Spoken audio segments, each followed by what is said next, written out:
وہ کہتے ہیں کہ یہ سائل جو ہے یہ گالیاں نکال رہا ہے ہمیں. اس میں گالی کہیں آپ نے سنی ہے کہ اس نے نکالی ہے؟ سرکار ان کے لیے یہی گالی ہے کہ آپ انہیں یہ کہہ دیں کہ بھئی آپ کی تقریر تو سننے کے لیے کوئی تیار ہی نہیں ہے, اس کو گالی سمجھتے ہیں. کیڑی سے بھی چھوٹا دل ہے ان لوگوں کا. حالانکہ یہ بات خود طاہر اشرفی صاحب خود کہہ چکے تھے کہ وام تو جی وہ عربی خطبے کے وقت آتی ہے. بھائی تو خود مان رہا ہے کہ لوگ تیری بات نہیں سنتے, اب اسی بات کو اگر ایک دوسرا بندہ ریپیٹ کر رہا ہے تو اس کے اوپر غصہ کھا رہا ہے. اور پھر تکبر اتنا ہے ان مولویوں کے اندر بھرا ہوا. سٹارٹ میں اس نے کہا میں تو جانتے ہی نہیں یہ کون ہے, مجھے بتائیں اس کا اس سوال سے کیا تعلق ہے جو اینکر نے کیا ہے کہ میں یہ نہیں جانتا کہ سامنے کون ہے. بھائی تو یہ بھی بول کہ میں یہ نہیں جانتا کہ جس کیمرے میں آپ ویڈیو بنا رہے ہیں اس کے پیچھے کیمرہ مین کون کھڑا ہوا ہے. بھائی اس کا ایسے کیا لینا دینا؟ تم لوگوں سے کوئی بات پوچھتا ہے تو اور طرف چل پڑتے ہو. تیری پھوپھی بھی ناچ گئی سی.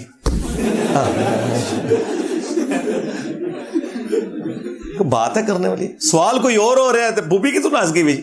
پھوپھی بے شک ناچ گئی ہوئے لیکن سوال تو اپنی جگہ قائم ہے. تو کہتا میں تو اسے جانتا ہی نہیں ہوں یہ کون ہے. پھر کہا کہ یہ لا علم ہے. یہ ان کے پاس ایک بڑی ایک ورڈکٹ ہے موٹی سی. پھر کہا کہ جی یہ اسے اخلاق ہی نہیں ہے, اور یہ جو ہے علماء کے یہاں پہ بخیے ادھیڑ رہا ہے مولوی صاحب کہہ کے. تو مولوی صاحب کہہ رہے ہیں نا, اور کیا کہ تمہیں پادری صاحب کے مولوی ہو نا, اور کیا ہو. اور یہ رسپیکٹیبل ورڈ ہے, تمہاری وجہ سے بدنام ہوا نا, ٹھیک ہے نا. اس سے بہتر اور لفظ کیا ہو سکتا تھا. اور پھر یہ کہتا ہے کہ جی انتہائی بےہودہ انسان ہے یہ بےہودہ کا لفظ بھی اس نے استعمال کیا. اور پھر اینڈ پہ کہا جی میں معذرت کرتا ہوں, اٹھ کے وہاں سے وہ کالر مائک اتار کے چلے گئے. یہ ان لوگوں کا ٹوٹل ٹیمپرامنٹ ہے. یہ لوگ بات سننے کے لیے تیار ہی نہیں. ان میں اتنا حوصلہ نہیں ہے کہ اپنے مخالف کی بات سن لیں. اب مجھے بتائیں, یہ جو مجھے بار بار کہتے ہیں جی بٹھاؤ علماء کے سامنے, تو علماء کے ساتھ تو جو میں نے کر دی ہے اس رمضان کے اندر, ایک نیو ٹی وی کے پروگرام پہ جو فرقہ واریت والا, اور دوسرا جی ٹی وی پہ صلح حسن کے اوپر, سنی شیعہ کنفلکٹ کے اوپر بھی جو انہوں نے منجی ٹھکوا لی, اور فرقہ وارانہ نظریات کے اوپر بھی وہ آپ کے سامنے ہے. اس کے بعد تو میرے خیال آپ کو ضرورت ہی نہیں ہے, کسی میں حوصلہ ہی نہیں بیٹھنے کا. یہ سن ہی نہیں سکتے کہ ان کے بڑوں نے کیا کام ڈالا ہے, نہیں سن سکتے. اور انہیں خطرہ ہے کہ ظاہر ہے کہ میں یہ بات تو سٹارٹ اس سے کروں گا نا کہ ہاں جی بتاؤ نا ذرا کدھر کھڑے ہو. اور پھر یہ کہتے ہیں کہ جی وہ پرانے قصے چھوڑیں. پرانے قصے کیسے چھوڑ دیں؟ تم لوگوں نے چھوڑ دیے. تم لوگوں نے اسلام کو فرقوں میں بانٹا ہے تو انہی پرانوں کے نام پہ ہی بانٹا ہوا ہے نا. جب تک پرانے کٹہرے میں کھڑے نہیں ہوتے آگے ہم کیسے چلیں گے؟ یہ ہو ہی نہیں سکتا کہ پرانوں کو چھوڑ دیا جائے. یہ تو اسی طریقے سے ہے کہ قادیانی کہیں جی غلام احمد قادیانی کو چھوڑیں, آپ وہ اپنے اعمال کا خود ذمہ دار ہے, ہم سے بات کریں. یہ کیسے ہو سکتا ہے جب تک تم اس دجال کو جس نے دعوی نبوت کیا دجال نہیں مانتے, ہم آگے کیسے چل سکتے ہیں؟ یہ ڈیمانڈ ہی غلط ہے. اچھا قادیانیوں کی مثال میں فوراً سمجھ آ جاتی ہے. ہاں بس تو ظاہر ہے یہ ایک دوسرے کو اسی طریقے سے سمجھتے ہیں آپس میں. باقی فرقے بھی ادھر بھی آپ کو سمجھ آ جانی چاہیے. کوئی مشکل راکٹ سائنس تو نہیں, میں کوئی آپ کو 4 آرڈر ڈیفرنشیل ایکویشن تو یہاں سالو نہیں کروا رہا. سمپل سی بات ہے, یہ اپنا ہی آئینہ ہے جو آپ نے دیکھنا ہے. یہ ٹوٹل اس پروگرام کا لب لباد تھا. ویسے وہ آپ ضرور ویڈیو دیکھیں, یوٹیوب کے اوپر اپلوڈ ہے, اس میں کافی آپ کو مزیدار گفتگو نظر آئے گی.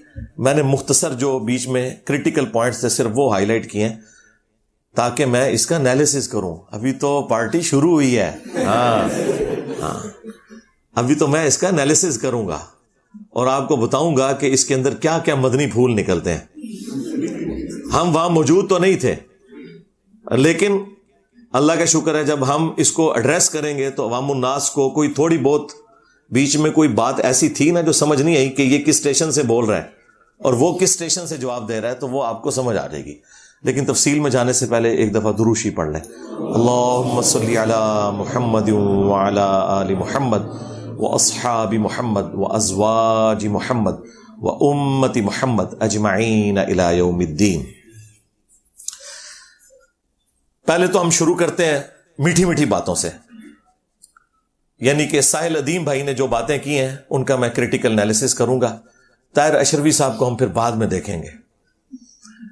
ساحل ادیم بھائی نے وہاں جو بنیادی بات کی تھی نا ایک، وہ یہ تھی کہ یہ اصل وجہ جو ہے نا اس سارے کے سارے ایشو کی، وہ ہے اس امت کی اور علماء کی قرآن سے دوری. قرآن ہمارے پاس اللہ کی کتاب موجود تھی، لیکن اس کتاب کو ہمارا وہ طبقہ یعنی علماء کا جو کسٹوڈین تھا وہ اس طریقے سے اٹریکٹ فل فارم میں پبلک تک پہنچا نہیں سکا، جس کی وجہ سے باوجود اس کے کہ 52 ٹائمز وہ سال میں یعنی ہر ہفتے ایک دفعہ جمعے کا ممبر اس کے پاس اویلیبل ہے، اس طرح کی فیسلٹی اور کسی بھی جو موومنٹ ہے اس کے پاس موجود نہیں ہے جو اسلام کی اس تحریک میں موجود ہے. اس کے باوجود اس سے کوئی فائدہ نہیں اٹھایا جا سکا، اور یہ ذلت جو کچھ ہم دیکھ رہے ہیں اس کے پیچھے جو بنیادی وجہ ہے وہ یہی ہے. تو بالکل ٹھیک ہے، یہ کوئی نئی بات نہیں ہے. یہ بات اللہ کے محبوب صلی اللہ علیہ وآلہ وسلم نے پہلے ہی فرما دی تھی. صحیح مسلم میں حدیث ہے کہ اللہ کے محبوب صلی اللہ علیہ وآلہ وسلم نے فرمایا، بے شک اللہ تعالی اس کتاب کی وجہ سے بعض لوگوں کو عروج دیتا ہے اور بعض لوگوں کو پستی کا شکار کرتا ہے، زوال پذیر کرتا ہے.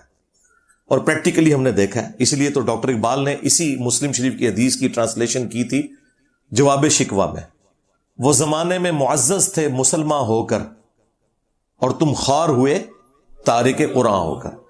یعنی صحابہ اکرام علیہم رضوان اور اہل البیت علیہم السلام نے نبی صلی اللہ علیہ وآلہ وسلم کی نصیحت پر عمل کرتے ہوئے قرآن کو پکڑا اور زمانے کے امام بن گئے، اور تمہاری خواری کی وجہ ہے قرآن کو چھوڑنا.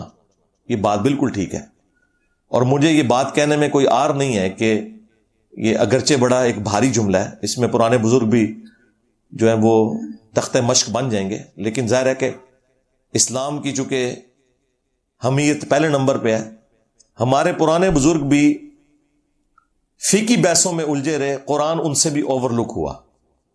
جب یہ فقہی بحثیں شروع ہوئی نا اختلافی مسائل کی وجہ سے، ساری کی ساری بحثیں فقہ، اور اس کے بعد تھوڑا بہت کوئی کام ہوا تو حدیث کے اوپر.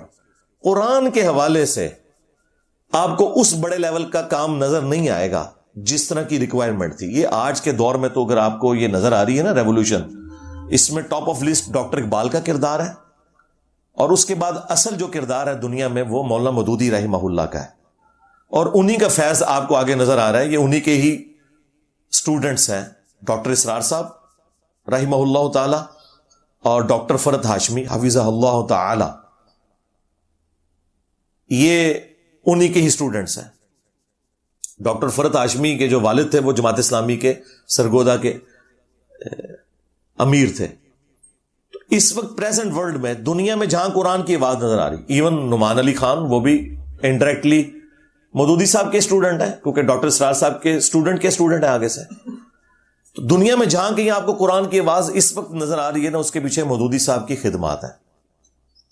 یہ بات ماننے میں کوئی آر نہیں کسی کو ہونی چاہیے. اب اس پہ غم کھایا جائے کہ اللہ تعالیٰ نے کو مولوی کیوں نہیں چنا اس کام کے لیے، تو بھائی پاکستان بنانے کے لیے بھی اللہ تعالیٰ نے کو مولوی نہیں چنا. ہاں، اور بعد میں نہ مولانا مودودی کوئی مولوی تھے، نہ کوئی ڈاکٹر اسرار صاحب مولوی طبقے سے تھے، نہ احمد دیدار صاحب، نہ ڈاکٹر ذاکر نائک. یہ اللہ تعالیٰ اپنا کام جس سے مرضی لے لے. اللہ چاہے تو ایک ایسے شخص سے جس کی زبان میں لکنت ہے 300 سال کی فرعون کی حکومت ختم کروا دے. وہ اللہ نے اپنی پاور شو کرنی ہوتی ہے نا. تو یہ اللہ کے فیصلے ہوتے ہیں.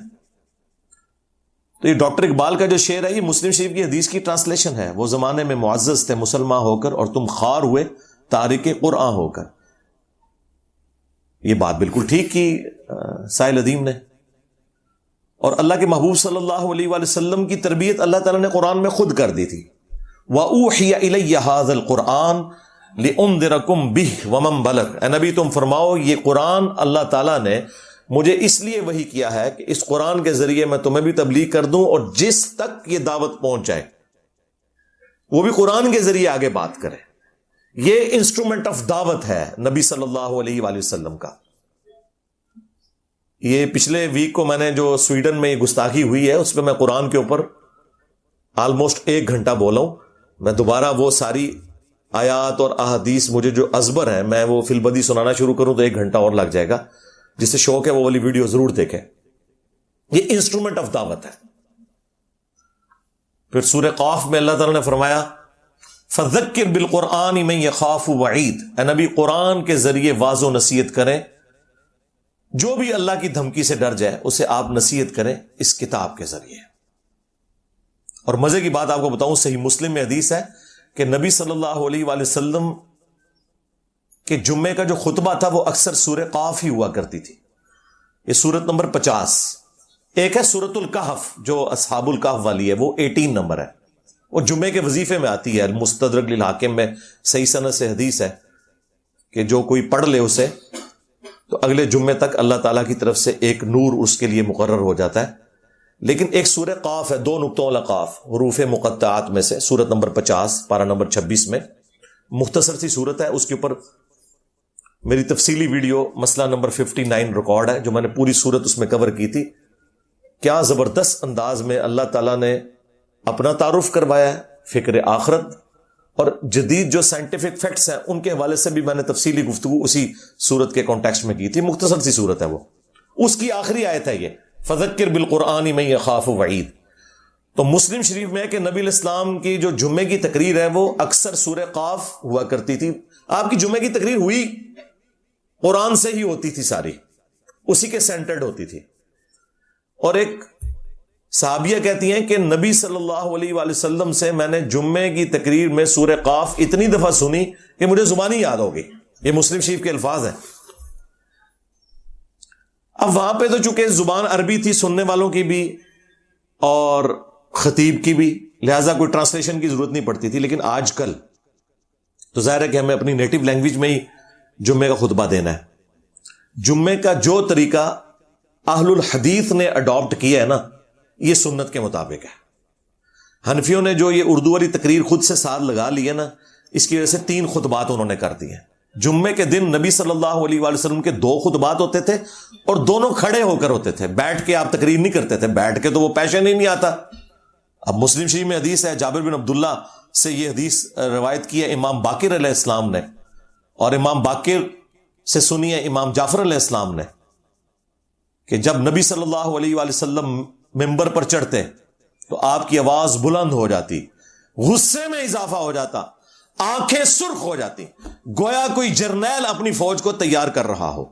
اور پھر آپ فرماتے میں اور قیامت اس طرح ساتھ بھیجے گے جس طرح یہ 2 انگلیاں. اور پھر آپ کہتے اما بعد فإن خیر الحدیث کتاب اللہ وخیر الہدی ہدی محمد صلی اللہ علیہ وآلہ وسلم وشر الامور محدثاتها وکل محدثۃ بدعہ وکل بدعۃ ضلالہ وکل ضلالۃ فی النار. آگاہ ہو جاؤ سب سے بہترین کلام اللہ کی کتاب ہے, سب سے ہدایت یافتہ راستہ محمد صلی اللہ علیہ وآلہ وسلم کا ہے. بدترین کام وہ ہیں جو دین میں خود سے داخل کر دیے جائیں. یہ تمام کام بدعتیں ہیں اور یہ تمام بدعتیں گمراہیاں ہیں اور یہ تمام گمراہیاں جہنم میں لے جانے والی ہیں. وَلِعَوْذُ بِاللَّهِ تَعَالَى اللَّهُمَّ أَجِرْنَا مِنَ النَّارِ.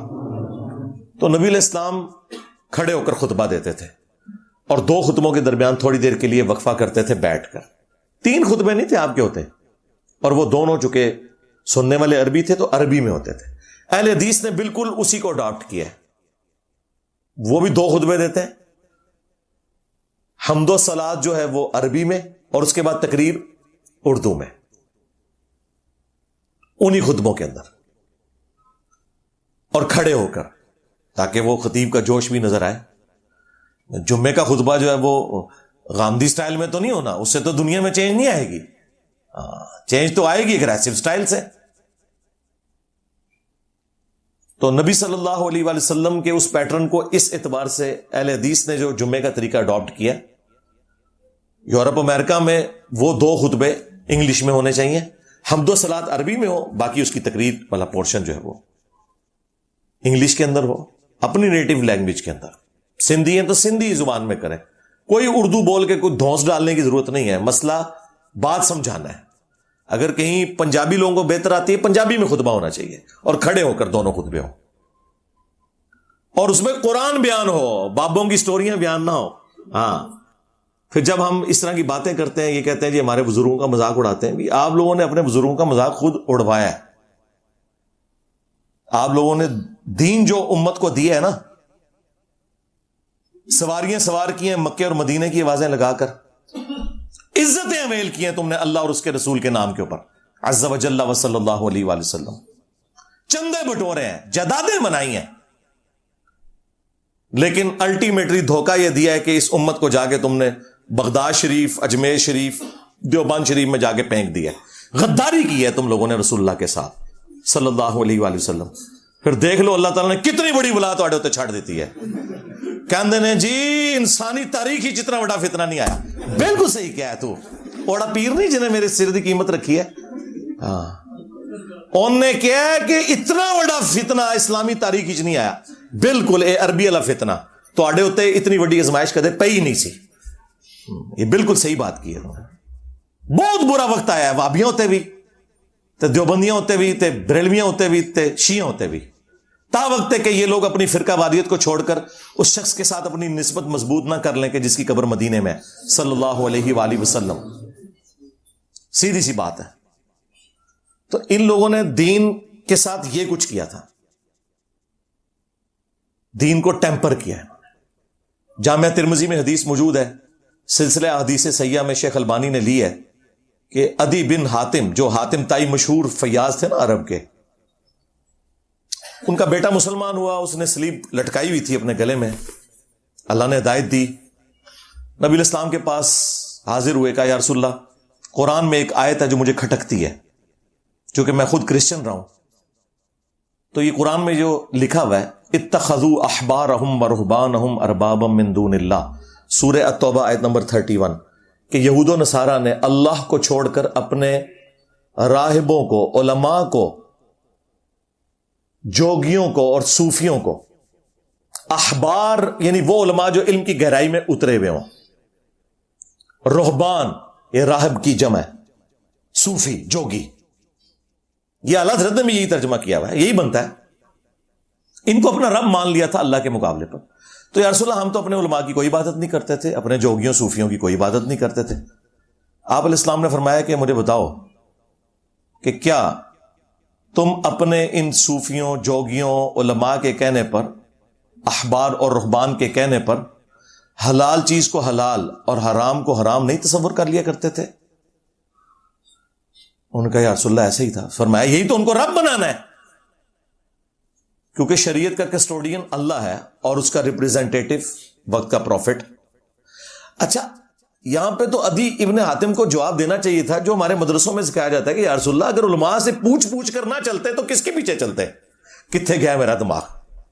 دیکھو، جب عدی ابن حاتم سے حضور یہ کہہ رہے تھے کہ تم اپنے علماء اور بزرگوں کے کہنے پر حلال کو حلال اور حرام کو حرام نہیں مان لیتے تھے، تو ان کو کہنا چاہیے تھا یا رسول اللہ ڈگری تے ہونا گول ہے نا، وہی دسن گے منو دین.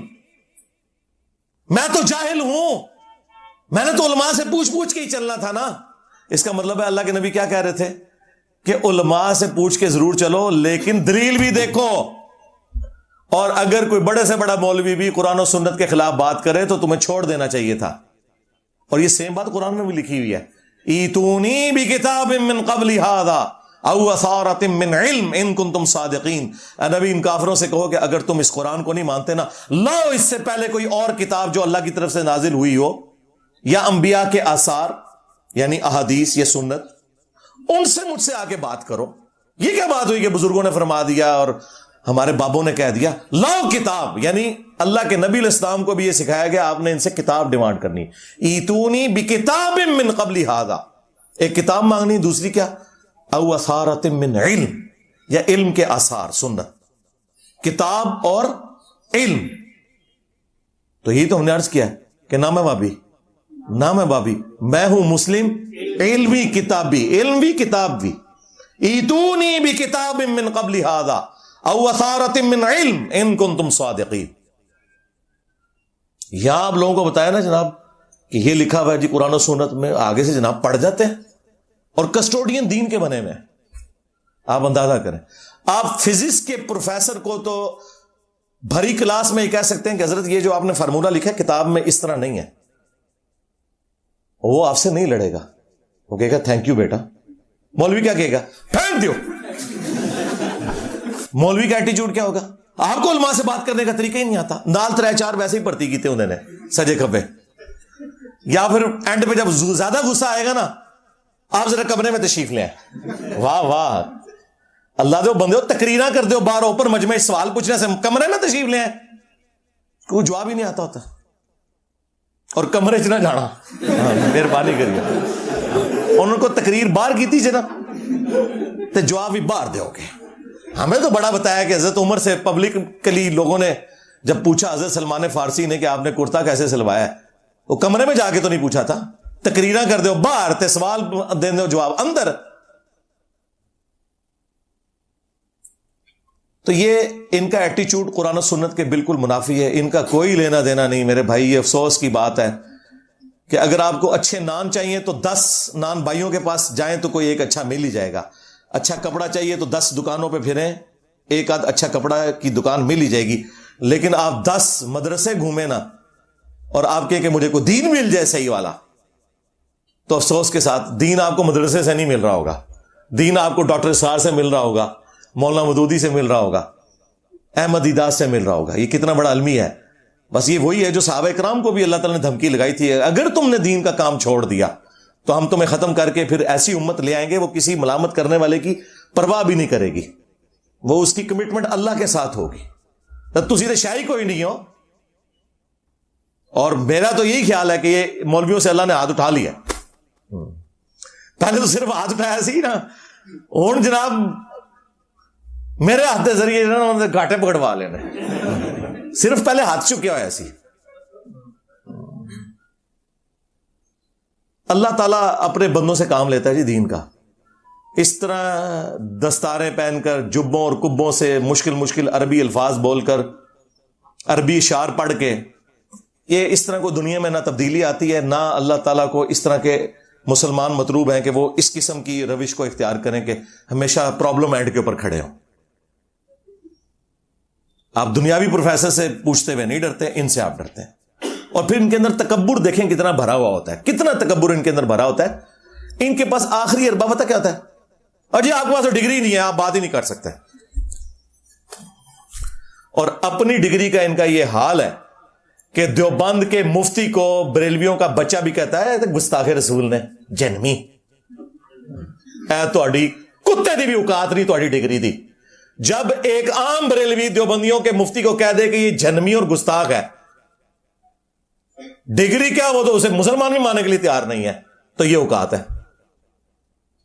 اور ایک عام دیوبندی ڈاکٹر طیل قادری صاحب کو کیا ولی اللہ مانتا ہے، عالم مانتا ہے؟ گمراہ کہتے ہیں.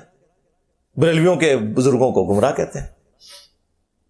تو یہ ٹوٹل ان کی ڈگری کی اوقات ہے کہ ایک دوسرے کو گمراہ سمجھتے ہیں. اور یہ نہ سمجھیے گا کہ یہ آج کے لوگوں کا حال ہے، پرانے بھی یہی کچھ تھے.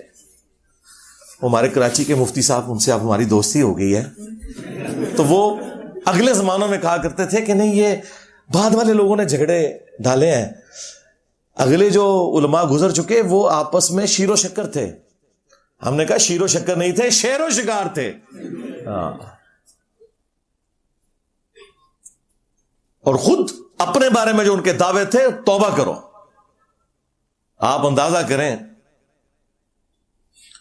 تذکرۃ الرشید میں رشید احمد گنگوئی، جسے بریلوی کہتے ہیں گند گوئی، گنگوہ علاقے کے رہنے والے تھے. یہ 3 بڑے بابے ہیں نا دیوبندیوں کے، رشید احمد گنگوئی، اشرف علی تھانوی اور قاسم نانوتوی، جو مدرسہ دیوبند کے بانی تھے. تو رشید احمد گنگوئی کے بارے میں تذکرۃ الرشید میں ان کے اپنے مرید لکھتے ہیں کہ حضرت جو ہیں وہ اکثر یہ فرمایا کرتے تھے کہ میں اللہ کی قسم اٹھا کر کہتا ہوں. اندازہ کریں ذرا آپ، یہ خالی عبد القادر جیلانی کے دعوے نہیں ہیں، یہ ان کے بھی دعوے ہیں کہ حق وہ ہے جو رشید کی زبان سے نکلتا ہے. یہ بھی بات ختم نہیں ہوئی ہے، اگلے جملے تو اس سے بھی خطرناک بلکہ خطرناک ہیں. آپ کی کانپیں ٹانگ جائیں گی اس سے. حق وہی ہے, سن لو, حق وہی ہے جو رشید کی میری زبان سے نکلتا ہے, اور میں قسمیاں کہتا ہوں میں کچھ نہیں ہوں مگر یہ کہ اس زمانے میں لوگوں کی نجات موقوف ہے صرف میری اتباع کے اوپر. ہاں جی, ہاں جی, لوگوں کو کہتے ہیں نہیں بڑا تکبر ہے. اور دوسری طرف احمد بریلوی صاحب نے اپنی وفات سے چند گھنٹے پہلے اپنے بیٹوں کو وصیتیں لکھوائی ہیں جو پرنٹ ہوئی ہیں وصایا شریف کے نام سے.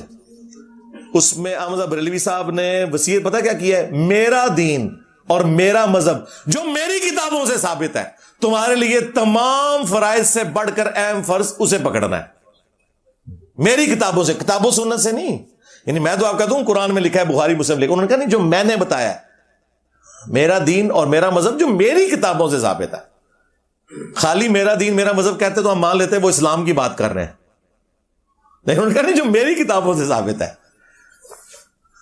یہ ان کا تکبر کا عالم یہ تھا. لیکن ایک دوسرے نو انہوں ایک دوسرے نو پھر ہاتھوں ہاتھ لیندے سن, توبہ کرو, اس طرح لیندے سن کہ چولہا لا کے رکھ چھڑتے سن ایک دوسرے دیا.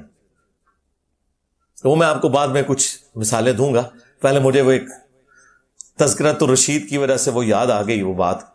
طاہر اشرفی نے اپنی اس ویڈیو میں سائل الدین کو کہا کہ یہ بڑا بےہودہ ہے. تو میں پھر طاہر اشرفی صاحب کو بتاتا ہوں کہ بےہودگی کن لوگوں کے اندر ہے. آئے ہائے ہائے ہائے. اشرف تھانوی صاحب نے کتاب لکھی ارواح ثلاثہ, 3 اولیاء کی کرامات جو اپنے بزرگوں کو انہوں نے ڈکلیئر کیا ہے. ان میں قاسم نانوتوی, رشید احمد گنگوئی بھی شامل ہیں. تو وہ اس میں کہتے ہیں کہ ایک دفعہ کوئی مدرسے میں پروگرام تھا بڑے لیول کا. آج کل کے مفتی تو چھپ کے ان کی ویڈیو بنتے ہیں نا, یہ وہ ویڈیو ہے جو پبلکلی بنی ہوئی ہے, سی سی ٹی وی میں نہیں ہے. اور اس کے راوی ایک سکہ صدوق دیوبندی عالم اشرف تھانوی صاحب ارواح ثلاثہ میں لکھتے ہیں, وہ کہتے ہیں کہ جی ایک دفعہ کوئی مجمع تھا ہمارے مدرسے کے اندر, تو مولانا قاسم نانوتوی کو رشید احمد گنگوئی صاحب نے پبلکلی چرپائی پہ اپنے ساتھ لٹا لیا. ہاں اچھا, لٹایا. اس کے بعد انہوں نے کروٹ اپنی ان کی طرف کی اور عاشق صادق کی طرح ان کے سینے پہ ہاتھ پھیرنا شروع کر دیا. یہ لکھا ہوا ہے, نہ لکھا ہوا مجھے پکڑ رہی ہو. اور اس کا وہی مطلب ہے جو آپ سمجھ رہے ہیں. ہاں یہ میں بتاؤں, اس کی وجہ یہ ہے کہ قاسم نانوتوی صاحب نے کہا کہ میاں لوگ کیا کہیں گے. ہاں میاں لوگ کیا کہیں گے. تو رشید احمد گنگوئی صاحب کہتے ہیں لوگوں کو کہنے دو جو کہتے ہیں.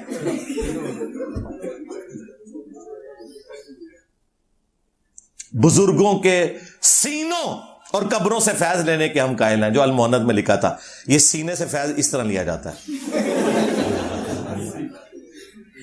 اور قبروں سے فیض بھی اسی میں لکھا ہوا ہے ارواح ثلاثہ میں, کہ مرنے کے 6 سال کے بعد قاسم نانوتوی صاحب وہ جو میاں میاں کر رہے تھے کہ میاں لوگ کیا کہیں گے, جو اس کیس میں مفعول تھے, تو وہ مفعول جو ہیں وہ اپنی قبر سے نکلے اور دیوبند کے 2 مولویوں کی صلح کروا کے قبر میں واپس چلے گئے. خواب میں نہیں, بیداری میں. بیداری میں مجھے طارق جمیل صاحب نے فون کیا, مجھے کہتے ہیں یار لکھا ہوا ہے. میں نے کہا جی بالکل لکھا ہے. انہوں کتاب بھیج, میں کتاب بھیج دی, انہوں نے پڑھ بھی لیا. اس کے بعد جو کچھ انہوں نے کہا وہ سینسر ہے.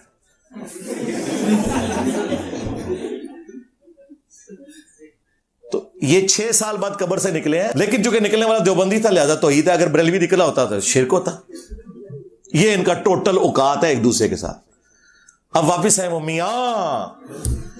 میاں جو تھے نا جی, وہ تو یہاں تک صرف بات ختم نہیں ہوئی ہے.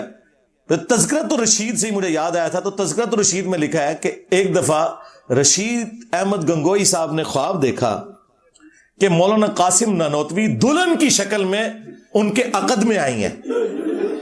جی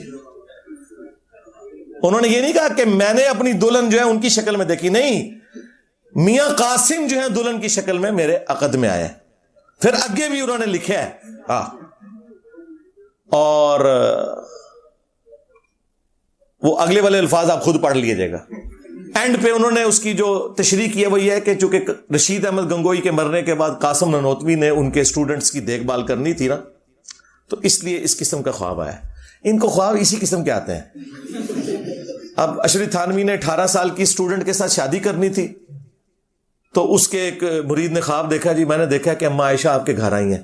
تو اس نے کہا کہ اس سے تشریح تو یہی بنتی ہے کہ کوئی کم سن لڑکی میرے ہاتھ لگے گی. استغفر اللہ. دیکھ رہا ماں کو ہے اور اس کی جو تشریح کر رہا ہے وہ، یہ خوابوں کی تشریح بیان ہو رہی ہے بزرگوں کی.